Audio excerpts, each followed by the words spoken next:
Good morning. My name is Rosemary Quilling. Welcome to the Computer Mediated Communication Panel discussion. This forms part of week 2 of the 4th year students' learning experience at the University of KwaZulu-Natal. In the panel discussion, we'll be talking about what is social networking. And I'd just like to introduce you to our panel members. Firstly, starting with Firoz, who's here from Facebook. Welcome. Nice to have you with us today. And then Bilal from LinkedIn.com. Nice to have you here. And finally, Leeson, who is a representative from YouTube.com. Nice to have you here, Leeson. I think there's a lot of talk about what is social networking, and it gets bandied about a bit, and it sounds like a huge amount of fun. But what is it really? You know, would you like to start, Feroz? Yes. What is social networking? Social networking is simply how individuals or persons interact with one another via networks. For example, Facebook, how people share photos, images, videos, and interact and communicate with one another. Examples are Facebook, YouTube, and LinkedIn. Okay, and your perspective, is it From a any LinkedIn different? point of view, it's a social network, but rather it's business-oriented. So it's a network of professionals. So as me as an individual, I can create a network of people in industries related to mine or other industries. I can get information about what I need to get a job, or I can get expert answers on anything I need to know. So are you saying, just for the two of you, you're saying Facebook is about fun and social and kind of almost your laid back, how you keep contact with your mates and chill out kind of stuff, whereas LinkedIn has a more business focus, your professional life? Professional, yeah. Okay, and YouTube? YouTube is very similar to both. It creates a social environment for individuals who can post their videos there. Also, there's a video blogging where people can put in the videos and other people can comment about it. Recently, the US presidential elections, they've been posting the videos on YouTube, and people can comment about the candidates, whether they like them, whether they're interested in voting for them. So it creates a social environment where people can comment on each other's work. Okay, so you're saying all of the politicians have been putting up their little clips on what they stand for? Or are you saying people who've seen politicians in action are recording them and saying, you know, look what this guy said about this issue? The election candidates are putting up their videos. And is the other also possible? I mean, can anybody use this thing? I mean, yeah, I can go and video somebody. Yeah, you can. You just have to register on YouTube and then put up your video. And if someone sees or likes you or wants to comment about you, they can. Okay, great. Thank you. Now, you've spoken a bit about the services that are available on these channels. Are there sort of a key couple of things that people look for? What do they want to do? If we take Facebook, you spoke about putting up pictures and chatting. Is that the main thing it's used for? The main thing also is, I'll give you a real-life example. Like people from Zimbabwe, I don't know if you noticed, they disperse across globally different countries. Now, say, for example, a student had his friends in school with him, and he wants to catch up about what his friends are doing. Right. So basically, with Facebook, you can request friends, and you can keep in contact with your friends, so you don't lose your friends.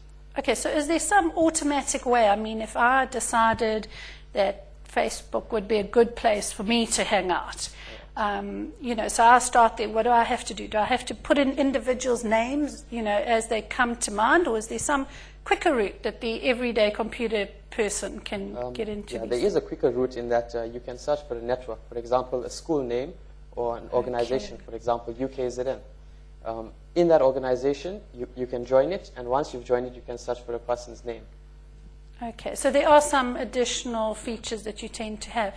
Now, I was just wondering, Bilal, with you mentioning about LinkedIn being more focused on a business professional life, if a company was employing somebody, one of the key features of what they look for is your credentials, and I'm guessing that you can have those on, but they like to have comments from your previous employer or some kind of references.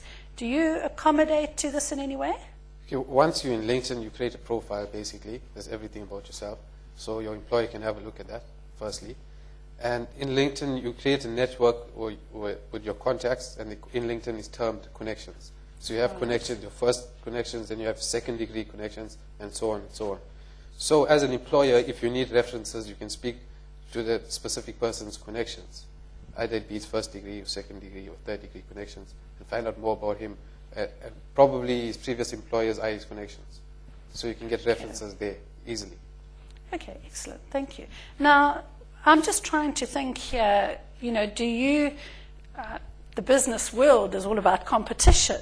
You know, I mean, isn't Facebook and LinkedIn in competition with each other? And isn't YouTube also competing? You know, you're doing the same thing, but you're doing it video, they're doing sort of audio and pictures, etc.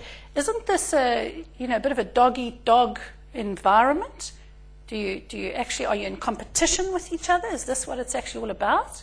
To a degree, it is a competition, but we have links to each other's websites. For example, YouTube does link with Facebook because of their hosting of videos. So, but on the competing side, our business model is running on advertising. So there could be a competition with LinkedIn and Facebook. Your comment, Firoz? In any market, there is obviously some competition. We are similar to YouTube, but we have something what is called Beacon, where businesses advertise with Beacon, and Beacon links to Facebook, and we have banner ads that are displayed on people's profiles. So that's how we get our income, basically, through advertising. Okay, and LinkedIn? I think there is competition in a way, but to get out of the competition, Facebook and YouTube and LinkedIn, they are differentiated in a way. LinkedIn specializes in business, YouTube in the social life, YouTube in the social, and Facebook in the social life. Also, LinkedIn is not, it's a free service up to a point. You can use the service for free, and there's only so much you can do. But to use the full features of LinkedIn, you need to sign up, and obviously fees come with that. So that's how LinkedIn makes some of the revenue. Okay, so you're saying some of this is collaborative, but you're still looking at some kind of competitive edge amongst each other. So people need to shop around and look at all the options, potentially. Okay, just a big thing, and I think this is key, is if you're saying that every person can publish and tell about themselves, their lives, what they do, what they find interesting, or professionally where their focus is, or they can video everything, you know, isn't this what the formal media do? So does that mean normal media, newscasters, etc., they have no place? It's Joe Public will run the media in the future? Is that what you're telling me? Would you each like a take at it? Well, basically, we are not disturbing the formal media in that there's still news available. Basically, the words I'd like to use is Facebook is more like an online community, whereas there's sharing of information, like there's blogging of articles, and we're not disturbing the actual formal media. Okay, and LinkedIn? I would say that it all boils down to your personal preference. Me as an individual, if I want professional use, so I might watch news on TV or pick up a newspaper. But if I want more personal news and something that's more interactive, then I'll go to blogs and social networks. Okay. Yeah, I have to agree with Facebook and LinkedIn because formal media is still alive because it depends on preferences also.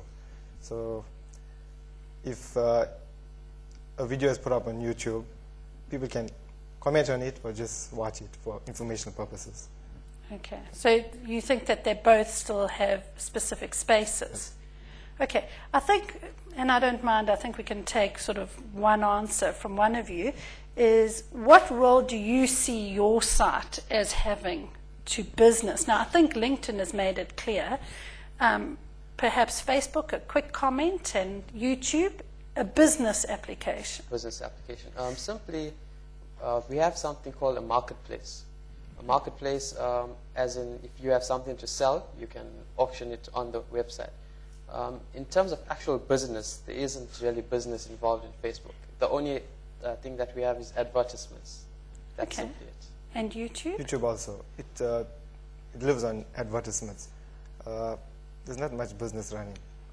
Okay, so you're a business tool as such. Okay, well, thank you for your input. I think we're ready to take some questions from the audience. I just want to know if I wanted to join Facebook, what sort of requirements and details will one have to give, and how safe are they?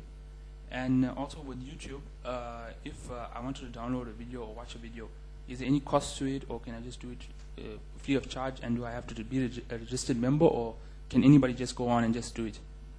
Okay, should we start with the Facebook question first? Registration for Facebook is quite simple in that you'll need just your basic details, your contact details, your email. In terms of safety, Facebook is quite safe compared to MySpace. MySpace is more open, can we say, like people have their profiles and any individual can see any other person's profiles. Facebook is more private, where you have your friends, and only they can see your profiles. In terms of hacking, there was an incident where they had a hole in Facebook, and but this has been sorted out. Okay, thank you. And YouTube? Similar to Facebook, there's two options. You can register as a user, and then you'll have more options to more videos. Or you can just be a normal user and download videos that are selected to certain use. Thank you. You say that Facebook ensures privacy. Now, I'm a semi-private person. How do I ensure my privacy? Can I block people? Yes, you can block people. If, say, for example, if a person is stalking you, you can block that person from sending you messages or sending you invites again, or basically anything. Okay. Maybe one last question from the floor.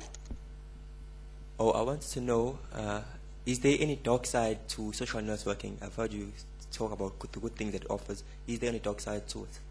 Maybe can I put that to Bilal? He was asking, is there a dark side to social networking? I'm thinking antisocial behavior or negative environment. I think it depends on how you use it. Obviously, you can go on LinkedIn or Facebook and create this great person that you're not and just lie about everything. And say, for instance, you go for a job interview and maybe the company uses Facebook and LinkedIn and such as an initial screening process. So they go on there and look at profiles, and they look at your profile, and you're the best, you're the perfect employee. And once you go for the interview, they realize you're completely different. So it boils down to how you use it, and I think each person should be responsible for their actions. Excellent. Thank you very much. Thank you for joining us this morning, and thank you to the panel. And I think the end note on the whole discussion is use it carefully and realize anybody can actually maybe see you with whatever you do out there. Thank you very much.